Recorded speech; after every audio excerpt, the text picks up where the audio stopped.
Hi friends, இன்னைக்கு என் பையனோட பர்த்டேக்கு ஸ்பெஷலாக ஏதாவது ஒரு ஸ்வீட் செய்யலான்ட்டு காசி அல்வா செய்ய போகிறேன். காசி அல்வா செய்யறதுக்கு பூசணிக்காய் வாங்கிட்டு வந்து தோலெல்லாம் சீவிட்டு இந்த மாதிரி கேரட் சீக்கிறதுக்குலாம் காய் சீக்கிறது அதில் சீச்சு எடுத்து வச்சுருக்கேன். இப்போ செய்ய போகிறோம். வாங்க காசி அல்வா எப்படி செய்யலான்னு பார்க்கலாமா?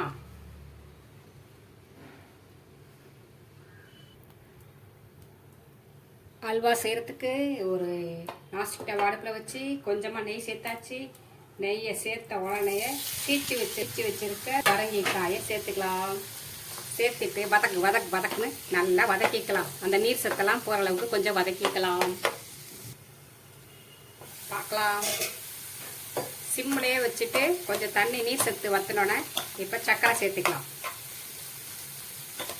சரியா? 1 2 3 4 5 போதும். சிம்லேயே வச்சு கிளறி விட்டுட்டு மறுபடி மூடி வச்சிடலாம். நல்லா அந்த ஜீனியெல்லாம் தண்ணி விட்டு நல்லா சுருண்டு வரட்டும். ஓகேவா? ஓகே.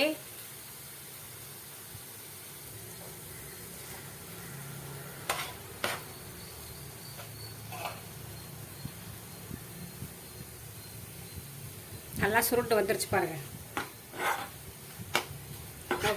ஃபஸ்ட்டு நெய் ஊற்றி பூசணிக்காய் சீச்சதை போட்டோம்னா அந்த நெய்யெல்லாம் வந்து வெளியே கக்குது பாருங்கள்.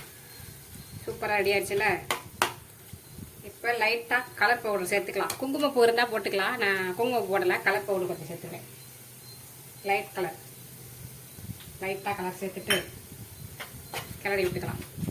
பாதாமையும் ரெடி பாருங்கள். நான் இப்போ தாங்க ஃபஸ்ட்டு டைம் வந்து ட்ரை பண்ணி பார்த்தேன். அதனால் கொஞ்சமாக வாங்கிட்டு வந்து செஞ்சு பார்த்தேன். டேஸ்ட்டு வாயில் வச்சு பார்த்தா செம டேஸ்ட்டாக இருக்குங்க. கண்டிப்பாக இந்த மாதிரி நான் அடிக்கடி செய்வேன். நீங்களும் கண்டிப்பாக ட்ரை பண்ணி பாருங்கள். முந்திரி பாதாமை நெய்யில் பொன்னிறமாக பொரிச்சு வச்சுருக்கிறத ஊற்றிக்கலாம். வாசனை கபன்னு இருக்குதுங்க. உண்மையிலே சூப்பராக இருக்குங்க. நீங்கள் கண்டிப்பாக ட்ரை பண்ணிப்போம். ஒரே கேஸ்